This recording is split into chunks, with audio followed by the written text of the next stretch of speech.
bienvenidos y bienvenidas a Luces, Cámara y Estreno. Hoy tengo el honor de presentar a dos protagonistas de la película que ha estado revolucionando los cines de estas últimas semanas. Os presento a Mariela Hernández y María Ángel Fernández. Buenas tardes, amantes del cine. Muchísimas gracias por invitarnos hoy aquí. Sí, muchísimas gracias. A vosotras por venir. ¿Sabíais que A Contrarreloj ha sido el número 1 en los éxitos del cine esta última semana? ¿Qué os parece? Pues la verdad es que tanto nosotras como todo el equipo estamos muy contentos con el éxito que está teniendo nuestra película. ¿Nos podrías contar un poco sobre la trama? ¿Es verdad que está basada en hechos reales?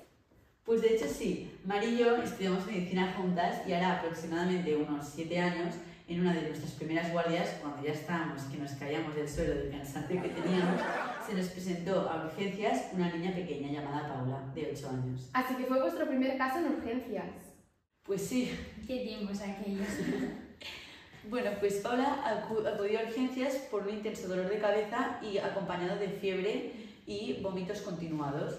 Entonces, su madre refería que la clínica había empezado aproximadamente hacía unas semanas, sintiéndose Paula un poco más rara de lo habitual y como más cansada.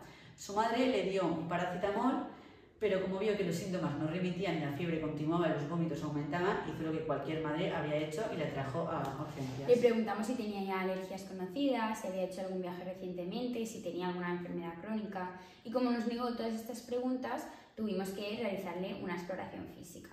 Le miramos las constantes vitales.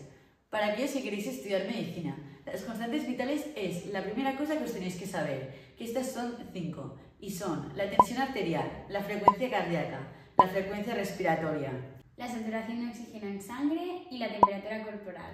Cuando se las comprobamos a Paula, todo parecía estar normal, menos que tenía un poco de fiebre. ¿Veis? Cada día se aprende algo nuevo. Continuadme contando. Aunque todo parecía estar bien, su estado físico decía lo contrario. Estaba decaída, tenía ojeras, se encontraba mal. Pero tenía unos buenos reflejos osteoendinosos, una buena sensibilidad al tacto, respondía adecuadamente a las preguntas que le realizábamos.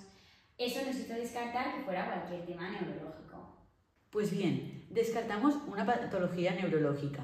Bueno, no descartamos del todo porque en medicina nunca se puede descartar, pero no sospechábamos ya que los síntomas de Paula no coincidían con ninguna enfermedad neurológica.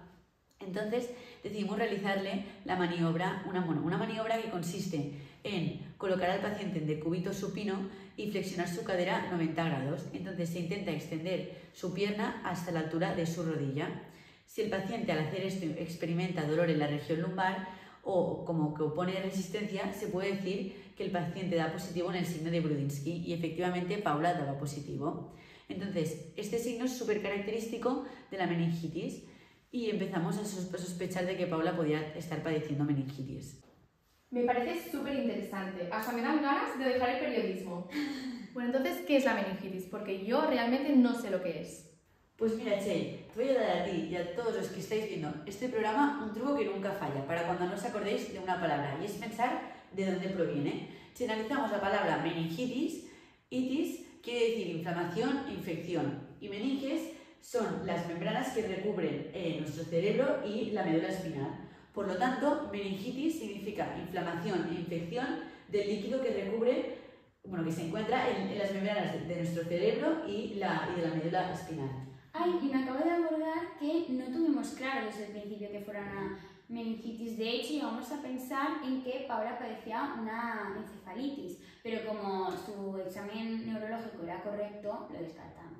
Muy bien, o sea que así, meningitis. Pero tuvisteis que hacer alguna prueba para comprobar el diagnóstico, supongo. Claro, Che, no hay diagnóstico válido sin pruebas. Pero claro, como era nuestra primera guardia, nos entró un poco el pánico y no sabíamos cómo actuar rápido. No lo exageres, Mariela, si lo hicimos bastante bien para ser la primera vez. Bien, pues para el diagnóstico primero tenemos que entender que existen dos tipos de meningitis.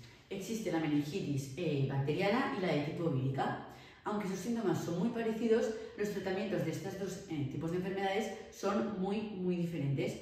Por lo que lo primero que hicimos fue intentar saber si Paula tenía una meningitis de tipo bacteriana o de tipo vírica. Sospechábamos que podría ser vírica, ya que como ingresó en urgencias con dolor de barriga, pensamos que podría haber derivado de una gastroenteritis.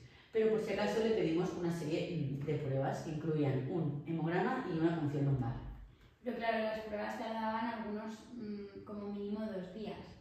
Entonces decidimos darle un antibiótico de amplio espectro para evaluar después de los resultados qué sería lo más conveniente para Paula. Reaccionasteis muy rápido por lo que veo, pero ¿cómo confirmasteis que era una meningitis? No estuvimos seguras hasta realizarle a Paula la punción lumbar, que consiste en introducir una aguja fina y hueca en la parte inferior de la columna vertebral para poder extraer líquido cefalorraquídeo y luego analizarlo. Exacto, así que enviamos ese líquido cefalorraquídeo al laboratorio y pedimos que se analizaran algunos parámetros como la concentración de glucosa, la concentración de proteínas y también pedimos una tinción Gram y un cultivo bacteriano para así poder descubrir si Paula estaba sufriendo una meningitis, si la sufría bacteriana o vírica. Pero antes de la punción lumbar teníamos que asegurarnos que Paula no tuviera un edema de papila, ya que es un signo de hipertensión craneal. Y le realizamos una fundoscopia y ahí comprobamos que la presión intracraneal era correcta. Por lo tanto, no había ningún signo de edema de papila y podíamos realizarle la punción lumbar. Pues hasta aquí la entrevista. Muchísimas gracias por haber venido aquí con nosotros. Ha sido todo un placer. Muchísimas gracias a vosotros por invitarnos. Sí, la verdad que sí.